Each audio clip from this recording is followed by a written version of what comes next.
You wore that for him? Bonnie Costa stood blocking the service entrance at 7 p.m. His tattooed hands clenched at his sides, his silence more threatening than any weapon. Taylor believed she could sacrifice herself to save a ghost from the past without the Don who controlled Manhattan ever finding out. She underestimated the man who'd been reading her fear like a second language for weeks. And when he caught her trying to leave his penthouse dressed in crimson silk meant to seduce a predator she didn't choose, he made a decision that would burn everything to the ground. He was done watching her destroy herself for people who'd already abandoned her. Welcome to another mind-blowing story, my family and friends. This one will wreck you. Smash that like button and let's get right into it. It was 7 p.m. when Taylor felt the weight of his stare before she even saw him. The hallway should have been empty. The Costa penthouse was a fortress of marble and mahogany, all clean lines and expensive silence. But the air had shifted, grown heavier, charged with something that made the hair on her arms stand up. She was dressed wrong, felt wrong. The crimson dress clung to her body like a brand, backless and deliberate, exposing skin she'd spent 8 months keeping carefully hidden beneath her housekeeper's uniform. Her hands wouldn't stop shaking. She gripped her clutch purse so hard her nails bit into the leather. All she needed was to get through that door, survive the next 3 hours with Ben Silver, and maybe, save Elizabeth from a prison cell she probably deserved. You wore that for him? The question cut through the silence like a blade, and Taylor's breath caught in her throat. She turned slowly, every survival instinct screaming danger. Bonnie Costa leaned against the archway 10 feet down the hall, perfectly still in a black suit that made him look like he'd stepped out of shadows and decided to stay. No drink, no distraction. Just him and the raw fury radiating from his body in waves she could feel from across the space. Taylor had worked for Boney for 8 months. She'd learned to read his moods the way sailors read storm clouds. She knew his controlled calm, his calculated cruelty, the terrifying efficiency with which he dismantled anyone stupid enough to cross him. But this was something she'd never seen. This was personal. Mr. Costa, she managed, forcing her voice to stay steady, even though her pulse was hammering against her collarbone. I didn't know you were home. Answer the question. He pushed off the wall, moving toward her with the kind of lethal grace that made grown men step aside on sidewalks. Who told you to wear that dress? I'm going out. It's not what? He closed the distance between them in 3 strides, and suddenly the hallway felt suffocatingly small. Your style? Your choice? His eyes tracked down her exposed spine and back up again, jaw clenched so tight she could see the muscle jump. You've worked for me for 8 months, Taylor. I've seen you in the same rotation of 5 outfits. Practical, modest, safe. He gestured to the crimson silk like it personally offended him. This isn't you, so I'll ask one more time. Who told you to wear it? Taylor's throat tightened. She couldn't tell him the truth, that Ben Silver had sent this dress to the estate yesterday with a note that made her skin crawl. She couldn't explain that one dinner was the price for Elizabeth's freedom. She couldn't admit that she was willing to trade herself to save the only person who'd ever saved her first. I have plans, she said carefully. Personal plans. It's my night off. Personal plans. Boney's laugh was sharp, humorless. He stepped closer, invading her space until she could see the intricate details of the ink crawling up his neck, smell the sandalwood and danger that clung to him. You've been checking your phone every 15 minutes for 2 weeks, jumping every time it rings. You think I didn't notice? You think I don't see the way you've stopped sleeping, stopped eating, started looking at my door like it's a cage? I'm fine. You're terrified. His voice dropped to something quieter, more dangerous. He reached out, and Taylor's breath stopped as his tattooed fingers caught her chin, tilting her face up to his. I know what fear looks like, Taylor. I traffic in it. And right now, you're drowning in it. She tried to pull away, but his grip held firm, gentle but unyielding. Tell me where you're going. Tell me who you're meeting. Tell me why you're wearing another man's armor and shaking like you're walking toward your own execution. It's none of your business. Everything in my house is my business. The words came out raw, final. Everyone under my roof is my responsibility. That includes you. His thumb brushed across her jaw, a gesture that should have been tender but felt like a brand. Which means when you walk out that door, you walk out with my name attached to yours. Every enemy I've made, every rival looking for leverage, every desperate bastard who thinks he can use you to get to me, they all see you as mine. So yes, Taylor, It is absolutely my business who you're meeting, and why you're dressed to be unwrapped like a gift." The air between them crackled with tension. Taylor was freezing despite the warmth of the penthouse, despite the heat radiating from his body inches away. She felt trapped between the door and the wall of his presence, between the lie she needed to tell and the truth screaming in her chest. The silence stretched, suffocating and electric, until she couldn't breathe under the weight of it. Boney's eyes narrowed, studying her face like he was reading a language only he understood. "You're not breathing right," he said quietly. It wasn't a question. It was an observation that made her realize he'd been watching her far longer than she'd known. "Your hands won't stop shaking. You keep looking at that door like it's a guillotine." His voice dropped even lower. "This isn't a date, Taylor. This is a sacrifice. So tell me, who's making you do this?" The question broke something inside her. The words tumbled out before she could stop them. "He's going to hurt my friend if I don't go." Boney went completely still. The fury in his expression transformed into something colder, sharper, more lethal. When he spoke again, his voice was barely above a whisper. "Who? It doesn't matter. I can handle." His name. It wasn't a request.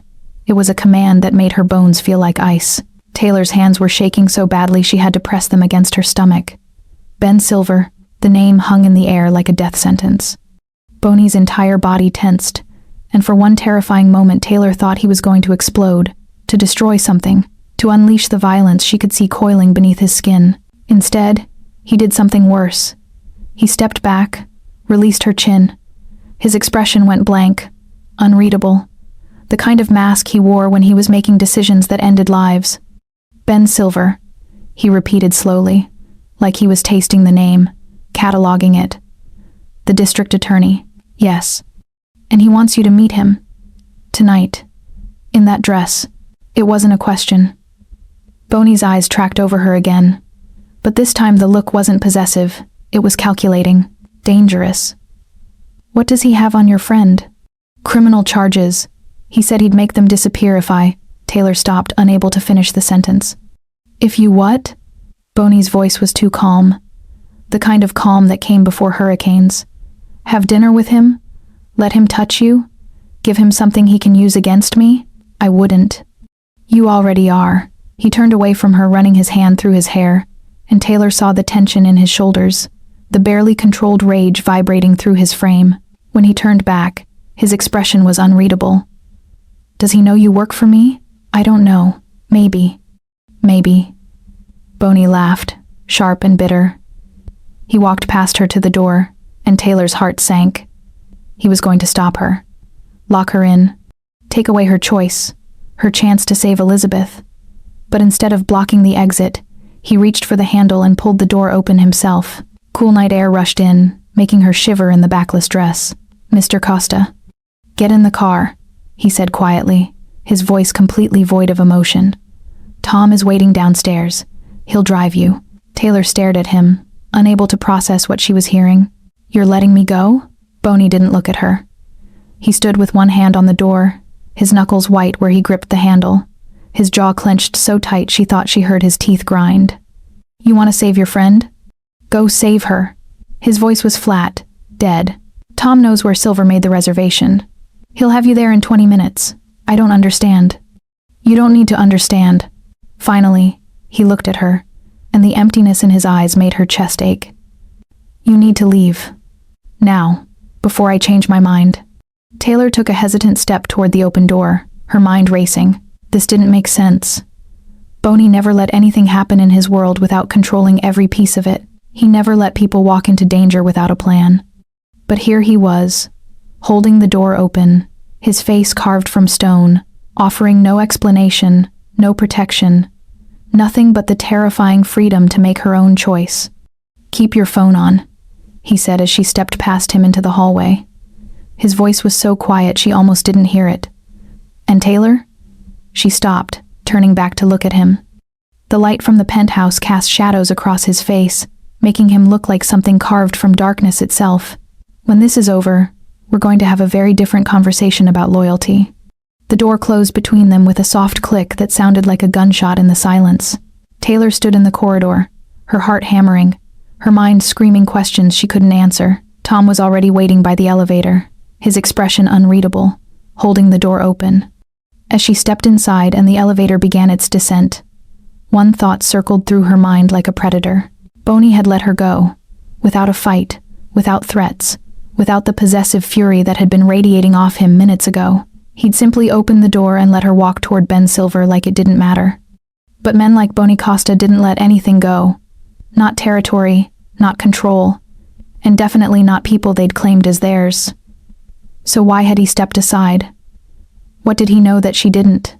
And more terrifying than any of it, what was he planning to do the moment she was gone? Taylor was 7 years old the first time she understood what it meant to be invisible. The group home on Amsterdam Avenue smelled like boiled cabbage and bleach, and the social worker had stopped learning the kids' names after the first week. Taylor learned to move through rooms like a shadow, to take up no space, to swallow her tears until they turned into something harder, something that didn't need comfort anymore. She learned that being small meant being safe, that silence was armor, that the world didn't care if you disappeared as long as you did it quietly. Elizabeth had been different. 10 years old with bruised knuckles and eyes that burned like she'd swallowed fire and refused to let it die. She'd found Taylor curled up in the basement storage closet after the older boys had stolen her food for the 3rd day in a row, and instead of walking past like everyone else, she'd stopped. She'd handed Taylor half a granola bar she'd hidden in her jacket, and said 4 words that changed everything. "You're not invisible anymore." For the next 8 years, Elizabeth had been the only person who saw her, who taught her how to fight back when fighting mattered, and how to run when it didn't, who made sure Taylor had enough to eat even when it meant Elizabeth went hungry, who stood between Taylor and every cruelty the system tried to deliver until Taylor aged out at 18, with nothing but a high school diploma and $200 to her name. Elizabeth had been the one who found her this job with the Costa family, who made sure she had a reference letter that opened doors, who called every week just to make sure Taylor was still breathing. And now Elizabeth needed her. 1 dinner, 3 hours. That's all Ben Silver wanted. And in exchange, Elizabeth's criminal charges would vanish like they'd never existed. Taylor knew it was a trap. Knew Silver was the kind of man who collected desperate women like trophies and called it justice. But Elizabeth had saved her life a dozen times over.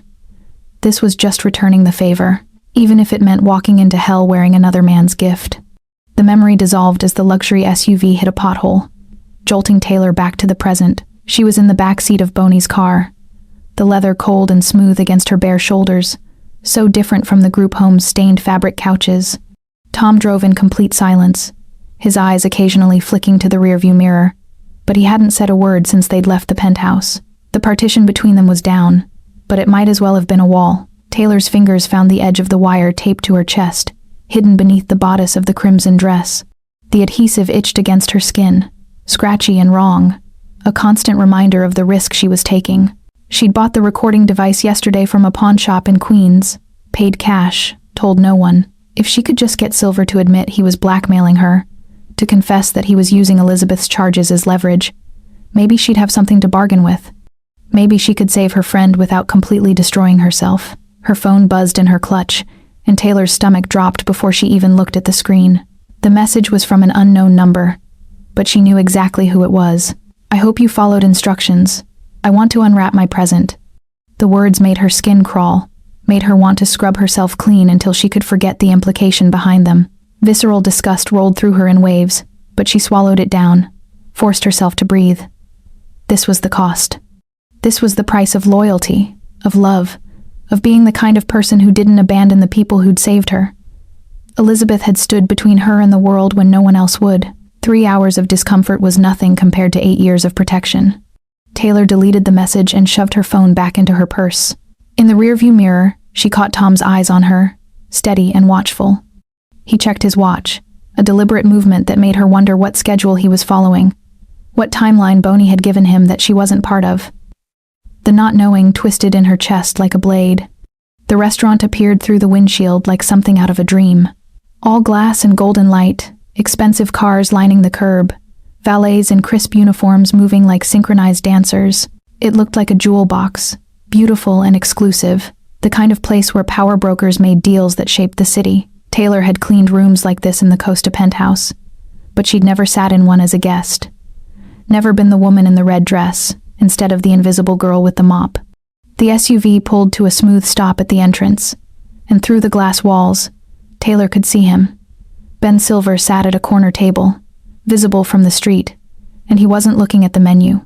He was looking at his watch, a smug, predatory smile curling his lips like he'd already won a game Taylor didn't know she was playing. Something about that smile made her chest tighten, made every instinct scream to stay in the car, to tell Tom to drive away and never look back. Tom got out and opened her door, his face unreadable. Taylor stepped onto the sidewalk, the night air cool against her exposed skin, and suddenly the restaurant didn't look like a jewel box anymore. It looked like a cage made of glass and gold, and she was walking into it willingly. She turned back to thank Tom, to say something, anything, to fill the suffocating silence. But before she could speak, he leaned in slightly, his voice low and controlled. The first words he'd spoken since they'd left the penthouse. The boss says, "Don't drink the wine." Taylor froze, her heart hammering against her ribs. What? Why? But Tom was already back in the driver's seat, the SUV pulling away from the curb with smooth precision, leaving her standing alone on the sidewalk in a dress that wasn't hers, walking toward a man who looked at her like she was something to be consumed. The taillights disappeared into Manhattan traffic, and Taylor was left with one burning question that made her blood run cold. Why shouldn't she drink the wine? What did Boney know that she didn't? The maître d' looked at Taylor like she was a stain on his pristine establishment. His eyes traveled from her face down to the crimson dress and back up again, lingering on the exposed skin of her shoulders with thinly veiled contempt. He didn't ask for a name. He didn't need to. Women who arrived alone in dresses like that were always expected by someone, and his judgment hung in the air between them like smoke. "This way," he said, his tone polite but cold, leading her through the restaurant with the kind of efficiency reserved for people he'd already decided weren't worth remembering. The dining room was beautiful in that calculated, soulless way expensive places often were. Crystal chandeliers threw fractured light across white tablecloths. The gentle clink of silverware against fine china created a rhythm that should have been soothing but instead felt like a countdown. Every head turned as she passed, eyes tracking her movement. Men leaning toward their companions to whisper things that made Taylor's skin crawl. Ben Silver stood as she approached, and Taylor's first thought was that he looked nothing like the monster she'd built in her mind. He was handsome in an unremarkable way, the kind of face you'd forget the moment he left the room. Clean-shaven, expensive suit, hairstyled with too much product. But there was something off about him, something that made her think of oil slicks on water, beautiful from a distance, toxic up close. His smile was too wide, too confident, the smile of a man who'd never been told no in his life. "Taylor," he said, drawing out her name like he was tasting it. "You look absolutely stunning. That dress fits you perfectly." He reached for her hand before she could pull it away, his fingers cold and clammy as they wrapped around hers, holding on just a fraction too long. "Please, sit." Taylor lowered herself into the chair, hyper-aware of the wire pressing against her chest, of the recording device hidden beneath crimson silk. Every word mattered now. Every confession she could capture might be the leverage she needed to save Elizabeth without destroying herself.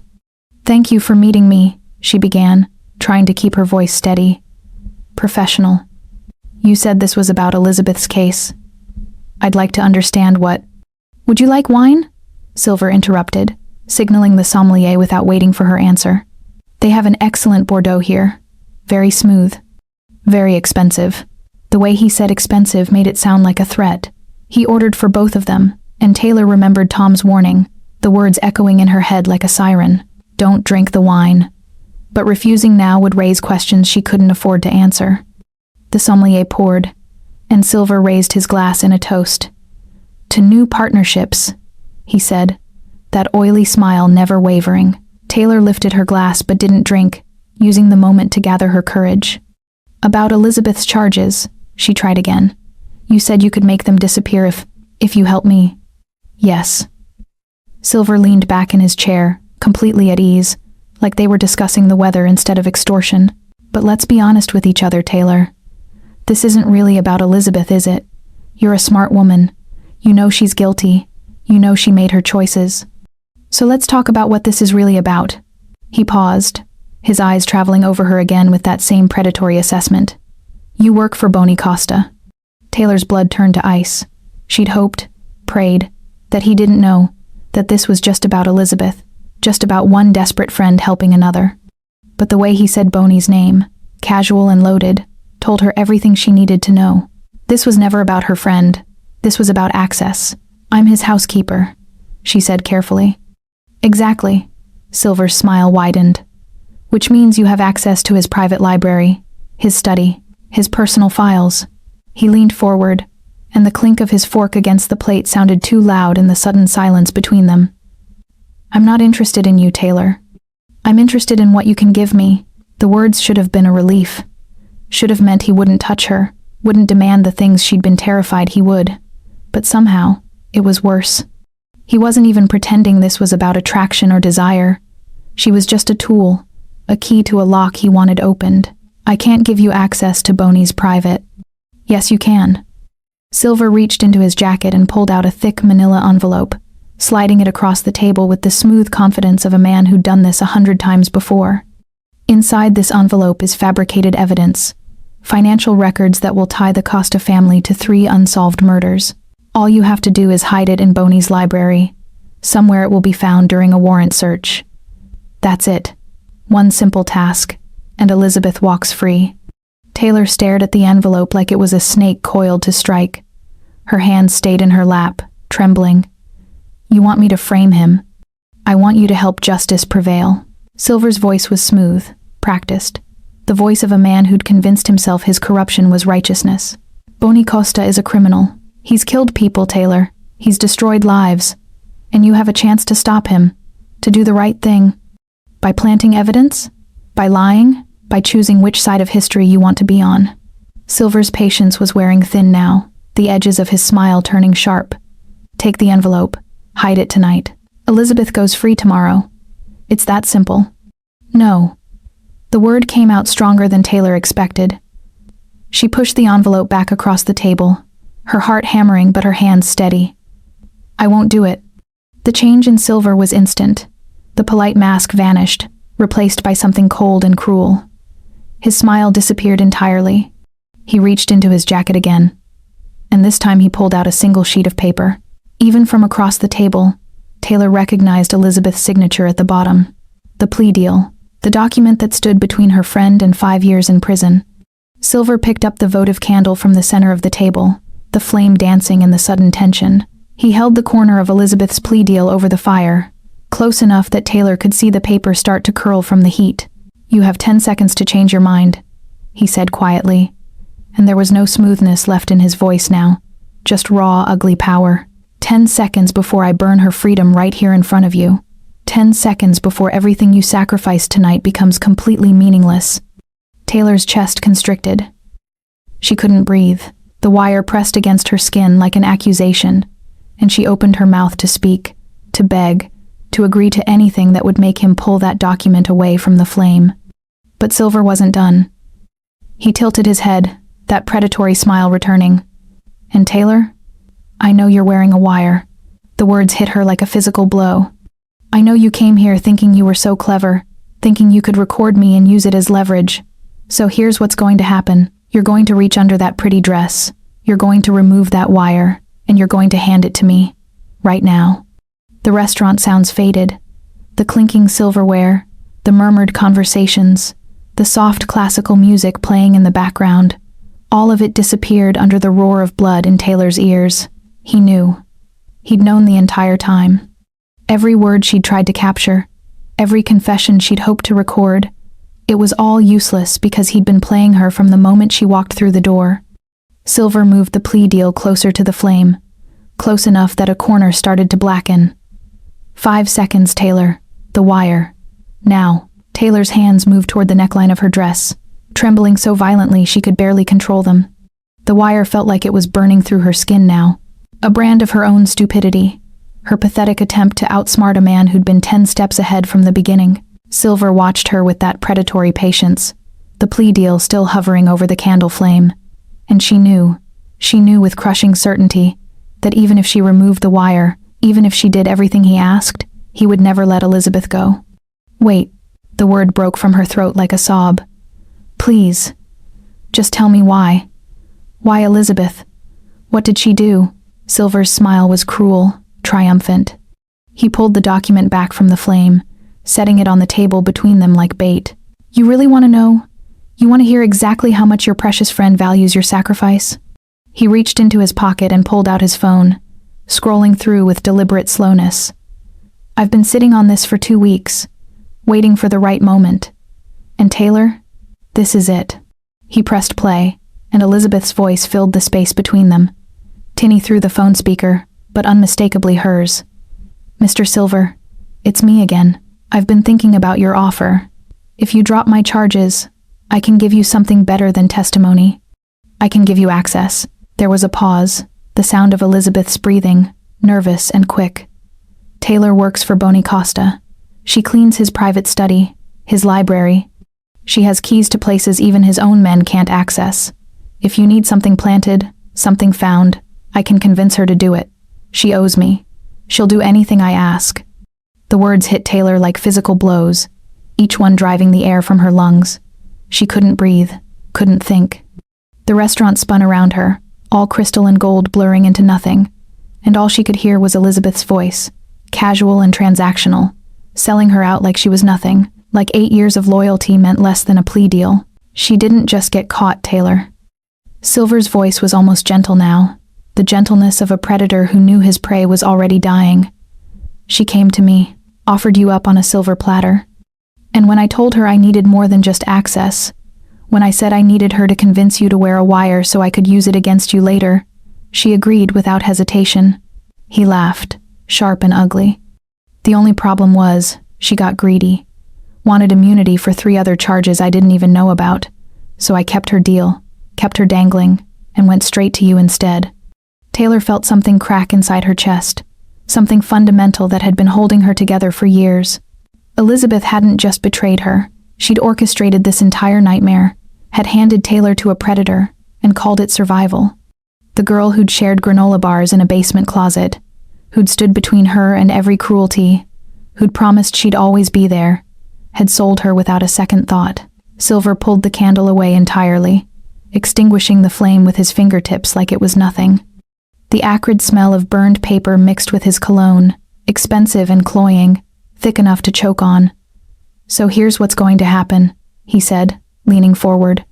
You're going to give me what I actually came for, not some fabricated evidence I can plant myself. I want the physical spare key to the Costa service entrance, the one you carry in your purse, right now. I don't.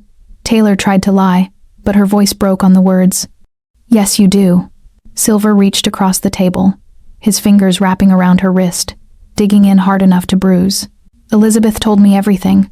The brass key on the red ribbon, the one Boney gave you for emergencies. Hand it over or I burn this plea deal and make sure Elizabeth gets the maximum sentence. 5 years, Taylor. 5 years of her blaming you for not saving her when you had the chance. The cruel irony of it made Taylor want to laugh, or scream, or both. She was about to destroy the man who'd given her safety, who'd protected her without asking for anything in return, to save the woman who'd already sold her. But what choice did she have? If she walked away now, if she let Silver burn that document, Elizabeth would hate her forever, would spend 5 years in prison believing Taylor had abandoned her, never knowing that Elizabeth had been the one to abandon her first. Taylor's free hand moved to her purse, and she felt the weight of the key inside, heavy and damning. Her fingers closed around the cool brass, and she pulled it free, the red ribbon tangling around her hand like a noose. Silver's eyes lit up with pure greed, his grip on her wrist tightening as he reached for it. Good girl, he whispered, and the condescension in his voice made her sick. She was about to hand it over, about to place it in his palm and watch him use it to destroy everything. Her hand extended across the table, the key suspended between them, and she saw her entire future collapse into this single moment of weakness, of misplaced loyalty, of loving someone who'd never loved her back. The key was an inch from his fingers when the music stopped. Just cut out completely, mid-note, leaving the restaurant in sudden, suffocating silence. Every conversation died, every fork froze midair. Even the kitchen sounds from the back seemed to vanish, like the entire world was holding its breath. Then the doors opened. The heavy oak doors at the restaurant's entrance, the ones the maitre d' guarded like a sentinel, swung wide with enough force to make them bang against the walls. Taylor couldn't see who entered, couldn't turn her head because Silver still had her wrist in his grip, the key still suspended between them. But she felt the shift in the room, felt every eye turn toward the entrance, felt the temperature drop like winter had walked through the door. Silver's face went white. Actually white, all the smug confidence draining from his expression like water from a broken glass. His fingers loosened on her wrist, his eyes fixed on something behind her, something that made him look like a man who'd just realized he was standing on a cliff edge in the dark. The entire room had gone silent, waiting, watching, and Taylor knew, with absolute certainty, exactly who had just walked through those doors. Taylor felt him before she saw him. The air in the restaurant changed, grew heavier, like gravity itself had intensified in the span of a heartbeat. The silence that had fallen when the doors opened deepened into something suffocating, something primal, and she knew without turning that every person in this room was now holding their breath. Footsteps, slow, deliberate, unhurried. The kind of walk that said the entire world could wait because time moved at his discretion, not the other way around. Taylor's heart slammed against her ribs, the wire still pressed to her chest, the key still clutched in her trembling hand. Silver's grip on her wrist had gone slack, his fingers cold and suddenly weak, and when she finally turned her head, she understood why. Bonnie Costa walked through the restaurant like he owned it, like he owned everything. Tom flanked him, silent and lethal in a dark suit, but it was Bonnie who commanded every eye, every breath, every terrified heartbeat. He moved with that same terrifying leisure he'd had in the penthouse hallway, each step precise and controlled, his black suit immaculate, his tattooed hands relaxed at his sides. But it was his face that made Taylor's chest ache. No fury, no rage, just cold, absolute calm. And somehow that was more terrifying than any explosion could have been.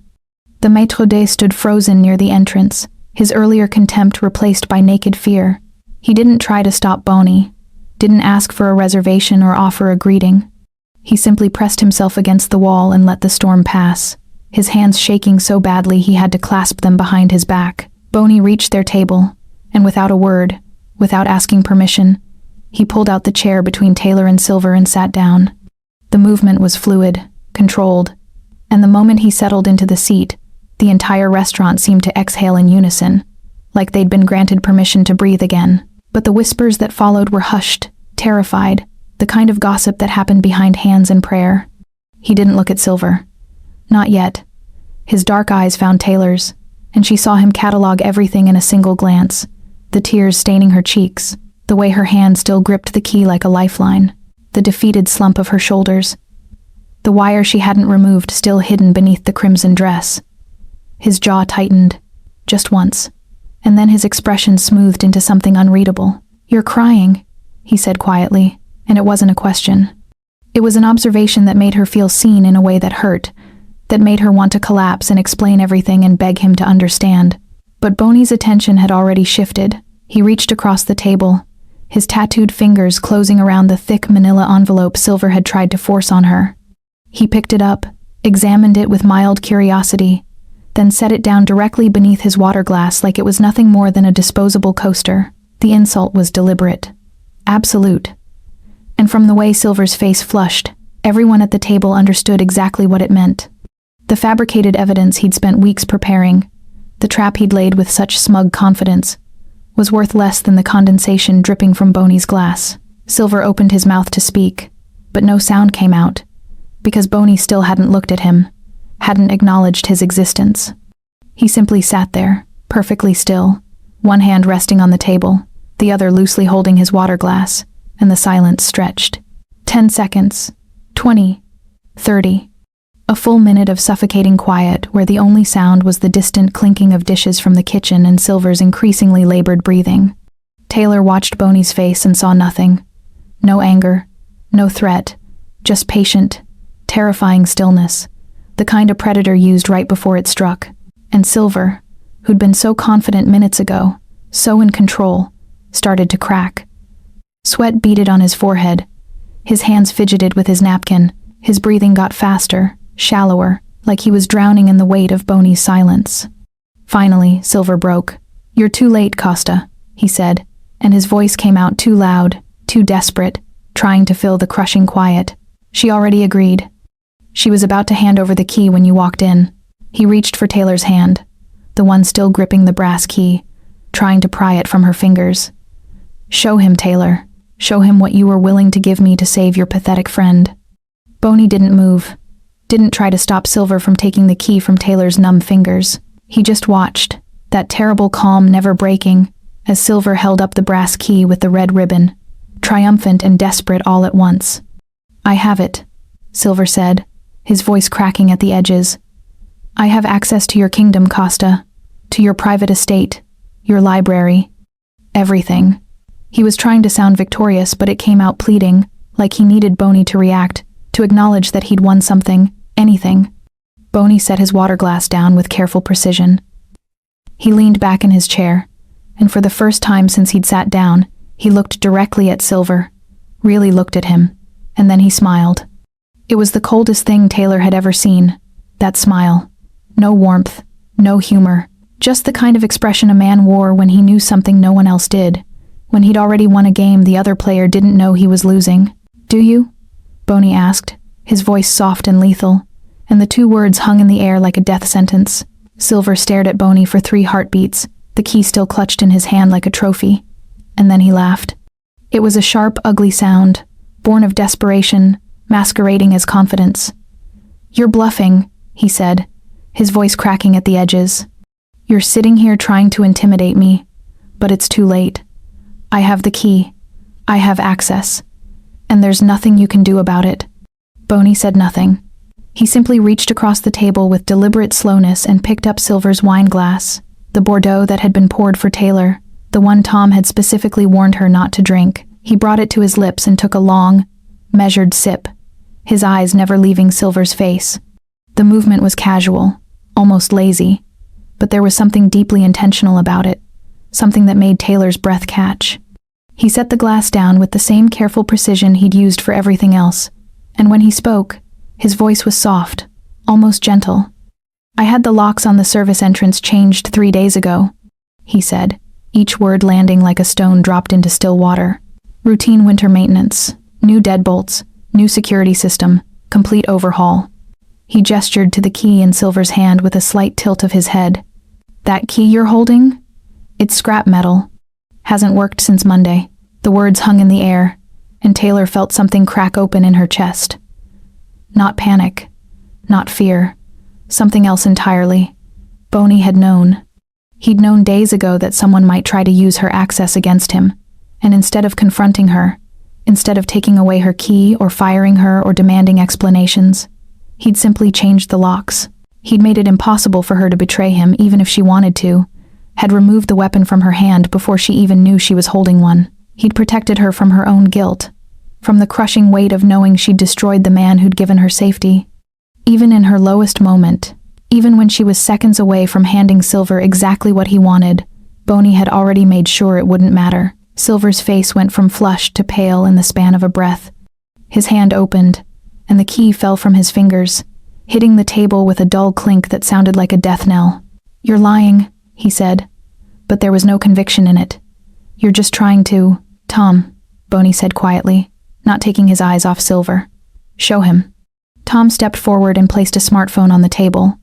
The screen already lit with a photo. It showed the Costa Estates service entrance, the new locks gleaming silver and chrome, the installation date stamp clearly visible in the corner. Monday, 3 days before this dinner. Before Silver had even sent Taylor the crimson dress and the note about unwrapping his present, the proof was irrefutable, and Silver knew it. He stared at the phone like it had personally betrayed him, his breathing getting faster, more erratic. All his smug confidence, all his predatory entitlement, it drained away until he was just a man who'd overplayed his hand and lost everything. Taylor looked at Boney, really looked at him, and saw something in his expression that made her chest ache. He wasn't gloating, wasn't reveling in Silver's humiliation. He looked almost sad, like he was disappointed that someone had been stupid enough to threaten what was his and force him to respond. The power in his stillness, in his absolute control, was more devastating than any violence could have been.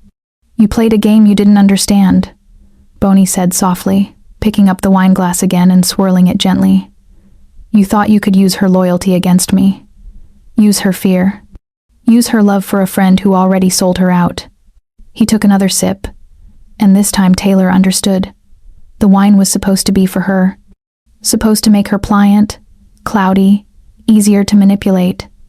And Boney was drinking it like it was water, proving that Silver's petty tricks meant nothing to him. You walked into my city, threatened someone under my protection, and expected to walk out victorious. That was your first mistake. Silver's composure shattered completely. His hand slammed down on the table hard enough to make the silverware jump, drawing startled looks from nearby tables. You think you've won? He hissed, reaching for his phone with shaking fingers. I'm the district attorney.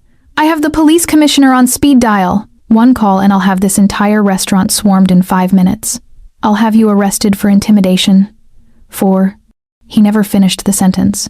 Boney moved faster than Taylor's eyes could track, his hand shooting across the table to catch Silver's wrist mid-reach. He slammed Silver's hand down flat against the white tablecloth with controlled force, pinning it there.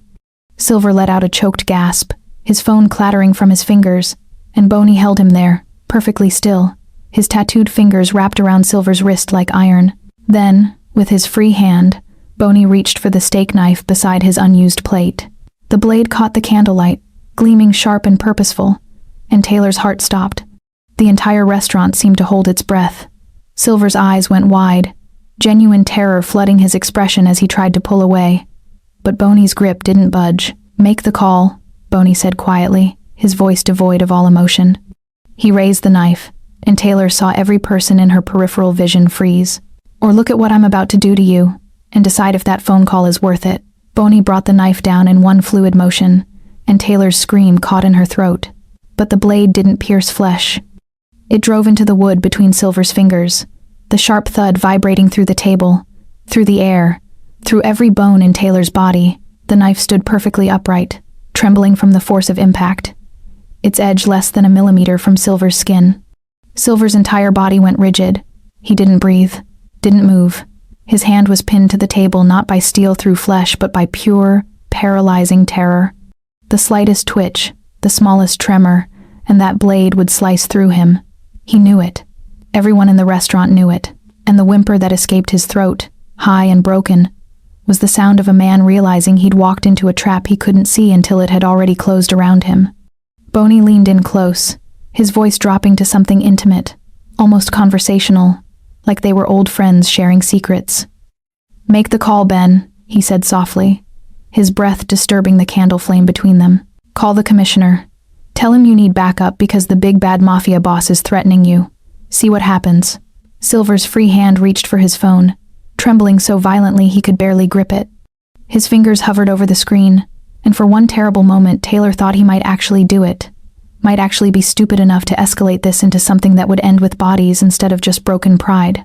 Or, Boney continued, straightening up, you could look at the folder. Tom stepped forward from the shadows where he'd been waiting, silent and patient, and placed a thick manila folder on the table beside Silver's pinned hand. It landed with a soft thud that somehow sounded louder than the knife. Silver's eyes flicked to it, then back to Boney, then to his phone, his entire face slick with sweat. Open it, Boney suggested, his tone almost kind. I think you'll find it interesting. Silver's free hand abandoned his phone and reached for the folder instead, fumbling with the clasp. Papers spilled across the table, photographs sliding across the white tablecloth, and Taylor saw Silver's face drain of what little color remained. The photos showed a man in his 60s, distinguished, wearing judicial robes in some shots, casual clothes in others. Even from across the table, Taylor could see the timestamps, the locations, the meticulous documentation of someone's entire life. Judge Harrison, Boney said conversationally, settling back into his chair like they had all the time in the world. Presiding over your very messy, very expensive divorce. He's been giving you a hard time, hasn't he? Refusing to grant the restraining order you wanted, insisting on a fair division of assets when you were hoping to keep everything. He paused, letting the words sink in. He's also $300,000 in debt to a loan shark in Queens. Had a gambling problem he thought he'd beaten. Turns out, he didn't. Silver's hand shook as he shuffled through the papers, and Taylor saw contracts, loan agreements, payment schedules, all bearing the judge's signature. And at the bottom of the stack, a single document with Boney's name on it, a transfer of debt, purchased yesterday. I own his debt now, Boney explained, his voice still that same terrible calm. Which means I own him. which means every decision he makes in your divorce case, every ruling, every judgment, every single word that comes out of his mouth in that courtroom, it all goes through me first. He leaned forward again, and the smile on his face was colder than anything Taylor had ever seen. You're not fighting her for assets anymore, Ben. You're fighting me, and I've already decided you're going to lose everything. The realization hit Silver like a physical blow. He'd thought he was a wolf hunting sheep, thought he could manipulate and threaten and coerce his way to victory. But he wasn't a wolf. He was prey. And Boney wasn't just the predator. He was the entire environment, the system itself, the rules of the game Silver had never understood he was playing. You can't, Silver whispered, but there was no conviction in it. That's extortion. That's business. Boney stood up, buttoning his jacket with casual precision, every movement controlled and deliberate. He looked down at Silver, who was still frozen with his hand pinned to the table by a knife he was too terrified to disturb. Here's what's going to happen. Tomorrow morning, you're going to submit your resignation as district attorney. Personal reasons, family matters, whatever excuse you want to use, I don't care. You're going to drop every case you're working on, including Elizabeth's, and then you're going to disappear from New York and never come back. And if I don't? The question came out broken, desperate. Then the photos go to your wife's lawyers, and to the press, and to the State Bar Association. Boney's voice was flat, final. And when you're disbarred and divorced and unemployed, when you've lost everything you spent your life building, you'll realize you should have taken the exit I offered when you had the chance. He turned away from Silver, dismissing him as completely as if he'd ceased to exist, and his eyes found Taylor. She was shaking, tears still wet on her cheeks, her hands clutched in her lap. Without a word, Boney shrugged out of his suit jacket and draped it over her shoulders, the weight of it heavy and warm, the fabric still carrying his scent. His hands lingered on her shoulders for just a moment, a touch that was somehow both possessive and gentle, and then he was guiding her up from her chair, his palm flat against her back. We're done here, he said quietly, and it wasn't clear if he was talking to her or to the room at large. They walked through the restaurant in silence, every eye following them, and Taylor felt the jacket settle around her like armor, covering the red dress, hiding the skin she'd exposed for a man who'd never deserved to see it. As they reached the door, she couldn't help herself. She looked back. Silver was still sitting at the table, his hand still pinned by the knife between his fingers. Too afraid to move, too broken to try. His phone lay forgotten beside him. The folder was spread across the table like evidence at a crime scene. He looked small, pathetic, utterly ruined, and Taylor felt nothing.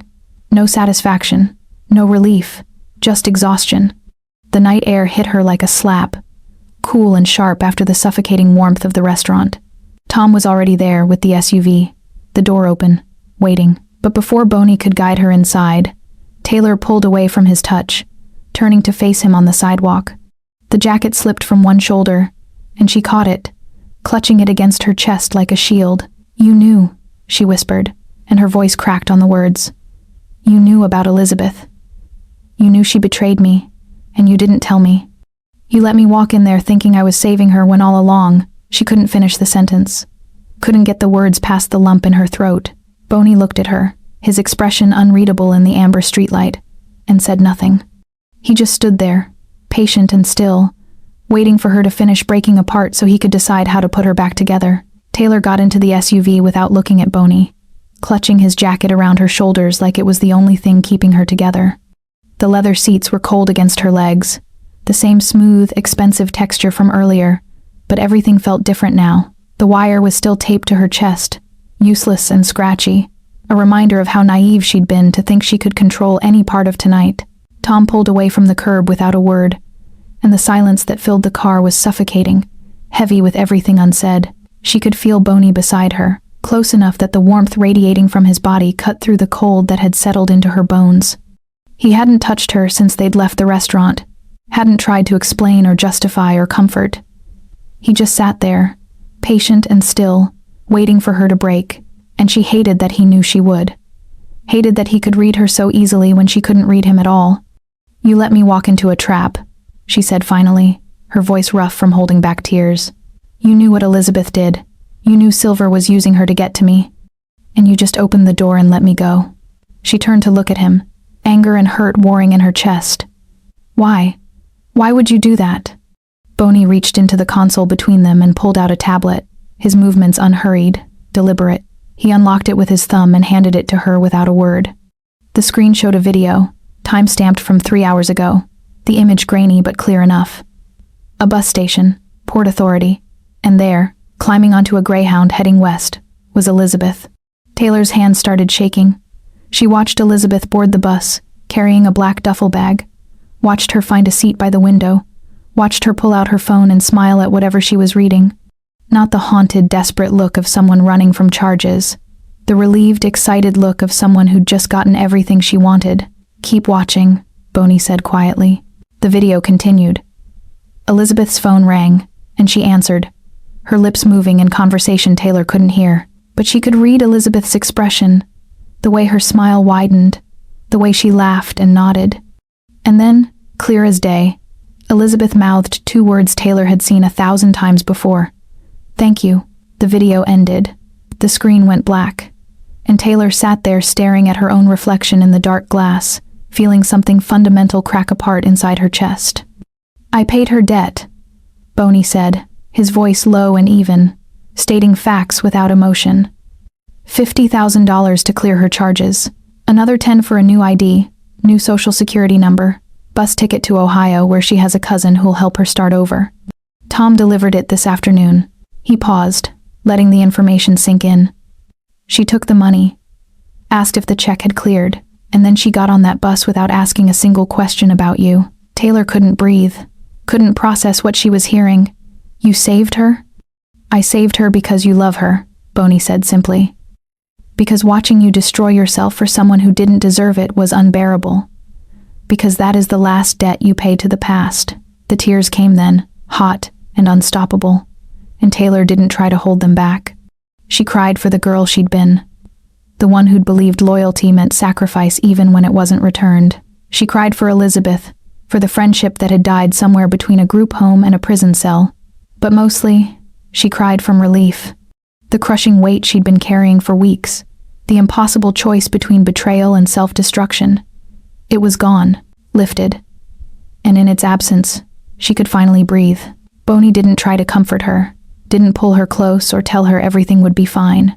He just sat there, solid and present, letting her fall apart without trying to fix it. And somehow, that was exactly what she needed. His jacket still wrapped around her shoulders smelled like sandalwood and something darker, something that was uniquely him, and the warmth of it soaked into her skin like a shield against the cold. The drive back to the estate felt both endless and too short. Taylor watched Manhattan blur past the window, the city lights streaking like tears, and tried to understand what she was feeling. Not grief, exactly. Not anger. Something closer to mourning, like she was burying a version of herself that had never really existed. The girl who believed love meant enduring pain, the girl who thought being needed was the same as being valued. The SUV pulled through the estate gates, and Tom parked in the same spot he'd left from hours ago. It felt like a lifetime had passed since Taylor had stood in that hallway wearing the red dress, terrified and alone. Now she climbed out of the car wearing Boney's jacket over that same dress, her makeup smudged, her feet aching, but somehow feeling less afraid than she had in years. They walked through the service entrance together, and the hallway looked exactly the same. The same mahogany walls, the same warm sconce lighting, the same marble floor that had felt like ice under her heels earlier. But Taylor wasn't the same. She stopped in the middle of the corridor, right where Bonnie had caught her trying to leave, and turned to face him. "I have nothing left," she admitted, her voice hoarse but steady. "No leverage, no secrets, no friend to protect." She looked down at herself, at the expensive jacket drowning her frame, at the borrowed dress beneath it. "What am I to you now? Just the maid?" Boney closed the distance between them in 2 steps, and suddenly the hallway felt small again, intimate, charged with something Taylor couldn't name. He reached out, his tattooed fingers catching the lapel of his jacket where it hung on her shoulder, and his touch was deliberate, possessive, claiming, "You think you're still the maid?" he asked, his voice low and dangerous, and the question hung in the air between them like a challenge, like a promise, like the beginning of something that would change everything. 2 weeks passed like a held breath finally released. The morning sun cut through the windows of Bonnie's private study, illuminating the room Taylor had once been too afraid to enter without explicit permission. She'd cleaned it 100 times, always moving quickly, efficiently, keeping her eyes down and her presence invisible. But she wasn't cleaning now. She was sitting behind the massive mahogany desk, the leather chair adjusted to fit her frame. A stack of security protocol reports spread before her like a battle plan. The maid's uniform was gone. Burned, actually, in the estate's incinerator 3 days after the restaurant, along with the crimson dress and everything else that reminded her of the girl who'd believed sacrifice was the same as love. In its place, she wore a tailored black suit with silver accents that caught the light when she moved. The fabric precise and sharp, designed not to hide but to command. Her hair was pulled back sleek and severe, and the makeup on her face was minimal, professional, the kind that said she didn't need embellishment to be taken seriously. Taylor turned the page of the file in front of her, reviewing the background check on a potential new driver. The previous one had been terminated for accepting bribes from a rival family. She'd been the one to catch the discrepancy in his phone records, the one to present the evidence to Boney, the one to recommend his immediate dismissal. And Boney had listened, had acted, had treated her assessment with the same weight he gave his most trusted advisors. She wasn't cleaning the house anymore. She was ruling it. The door opened without a knock, and Taylor didn't flinch. She knew his footsteps by now, could identify the deliberate pace, the controlled weight of each step. Boney entered the study like he owned it, which he did, but he didn't loom over her or try to reclaim the space behind the desk. Instead, he leaned against the edge of it, close enough that she could smell the sandalwood cologne he wore, close enough that his presence was a warm weight in her peripheral vision. "The new vetting process is working well," she said without looking up, finishing her notes on the driver's file. "Tom mentioned you had concerns about the delivery schedules being too predictable. I've restructured them to randomize based on a rotating algorithm. No pattern for anyone to track." Boney didn't respond immediately. When Taylor finally looked up, she found him watching her with an expression she'd never seen before. Not the territorial possessiveness from the hallway, not the cold calculation from the restaurant. This was something deeper, quieter. Pride, the kind that came from watching someone you'd invested in exceed every expectation. "You've been reading the supply chain reports," he observed. "Someone has to." Taylor set down her pen and met his gaze directly. No fear, no hesitation. "You've been dealing with the politicians. The estate security can't fall behind while you're managing the city." A smile ghosted across Boney's face, rare and genuine, and he reached into his jacket pocket. He pulled out a small velvet box, midnight blue, and placed it on the desk between them. Not in front of her like a gift meant to appease. Between them, like an offering between equals. Taylor opened it carefully. Inside, nestled against black silk, was a signet ring. Heavy platinum, engraved with the Costa family crest, the same symbol that marked every document, every deed, every piece of property Boney controlled. The same symbol that meant power in this city, that meant protection, that meant you didn't get touched unless someone wanted war. "It's not a proposal," Boney said quietly, watching her face. "It's a statement. You're not my employee. You're not my lover. You're my partner, my equal, and everyone who sees that ring will know it." Taylor lifted the ring from the box, feeling the weight of it, the cool metal warming against her skin. She slid it onto her right hand, the fit perfect, like it had been made specifically for her, which it probably had. The crest caught the sunlight, silver against her skin, and she flexed her fingers, watching how it moved. Ben Silver's resignation was on the morning news, Boney said conversationally, shifting topics like they were discussing the weather. "Personal reasons, family matters. He's relocating to Arizona." "Good." Taylor's voice was flat, final. No vindictiveness, no triumph, just the satisfaction of a problem permanently solved. "Have we heard anything from his replacement?" "The new DA is someone we've worked with before. Reasonable, smart enough to know which battles aren't worth fighting." Boney paused, studying her. "I'm meeting with the construction union tomorrow. They want to renegotiate their contract. What do you think I should offer?" It was a test. Taylor knew it. Knew he was giving her space to prove she understood the business, the politics, the ruthless mathematics of power. She leaned back in the chair, fingers steepled, the signet ring glinting as she considered. "Nothing," she said finally. "They came to you, which means they're desperate. Let them sit with that desperation for another week. When you finally agree to meet, You offer 10% less than the current terms. They'll be so relieved you're negotiating at all, they'll take it. Boney's smile widened, sharp and approving. Ruthless. Effective. Taylor stood, smoothing the lapel of her suit, and walked around the desk to stand beside him. Not behind him, not in front of him. Beside him. We have the security briefing in 20 minutes. We do. Boney pushed off the desk and moved toward the door, but he paused with his hand on the handle, turning back to look at her. The morning light carved shadows across his face, and his expression was intimate, almost vulnerable in a way she'd never seen from him before. You know, he said, his voice low and rough. I never liked the red dress. Taylor stopped, her hand automatically moving to smooth the already perfect line of her jacket. She met his eyes, and for the first time since she'd met him, she smiled first. Not afraid, not uncertain, just honest. I know, she said. You prefer me in armor. Boney closed the distance between them in 2 strides. He cupped her face in his hands, tattooed fingers gentle against her jaw, and pressed his lips to her forehead. Not passion. Reverence. The kind of kiss that said you are sacred, you are valued, you are mine not because I own you but because you chose to stay. No. He whispered against her skin, his breath warm and certain. I prefer you in power. He stepped back and opened the door, holding it wide. And for the first time in her entire life, Taylor Scott walked through a doorway first, not rushing, not hiding, not apologizing for the space she took up. She walked like a woman who knew exactly who she was and what she was worth, the Costa family crest gleaming on her finger, catching the light like a promise.